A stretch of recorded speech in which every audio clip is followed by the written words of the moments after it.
Normal কীর্তন গানের জন্য আমি এখানে ব্যবহার করেছি এলানেট Z24 মিক্সচার। হঠাৎ করে প্রোগ্রাম রাত্রেবেলায় মাইক সেট আপ করতে হয়েছে, কারণ তাদের মাইক নেওয়ার মতো সামর্থ্য ছিল না, কিন্তু শিল্পীদের কথা শুনে তখন তারা আবার মাইক ভাড়া করে। তাই তখন 7টার সময় মাইকটা গাছের সঙ্গে বেঁধেছি, কিন্তু গাছে ওঠে রাত্রেবেলা।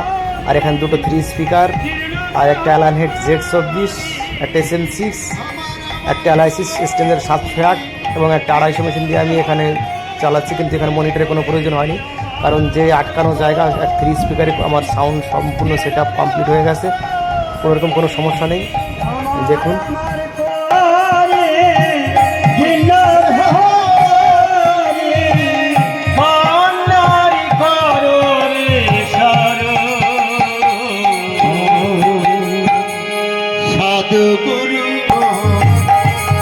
গুরু